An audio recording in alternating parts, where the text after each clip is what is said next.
১৯৭১ সালের ২৫শে মার্চ রাত থেকে অপারেশন সার্চলাইটের নামে পশ্চিম পাকিস্তানি সেনাবাহিনী এক সুপরিকল্পিত গণহত্যা শুরু করে। পাকিস্তান সেনাবাহিনী চালিত সে গণহত্যার শিকার হল পূর্ব বাংলার সর্বস্তরের নিরীহ জনগণ।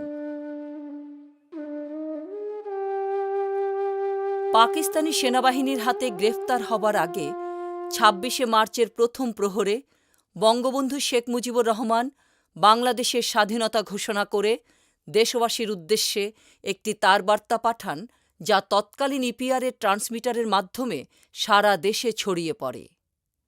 বঙ্গবন্ধুর অনুপস্থিতিতে আওয়ামী লীগের সাধারণ সম্পাদক তাজউদ্দীন আহমদ ব্যারিস্টার আমিরুল ইসলামকে সাথে নিয়ে ঝিনাইদহের এসডিপিও মাহবুবউদ্দিন আহমেদ এবং মেহেরপুরের এসডিও তৌফিক এলাহী চৌধুরীর সহায়তায় চুয়াডাঙ্গার সীমান্তবর্তী এলাকা জীবননগরে পৌঁছান। ৩০শে মার্চ ওদের সঙ্গে ভারতীয় সীমান্তরক্ষী বাহিনীর সাক্ষাৎ হয়।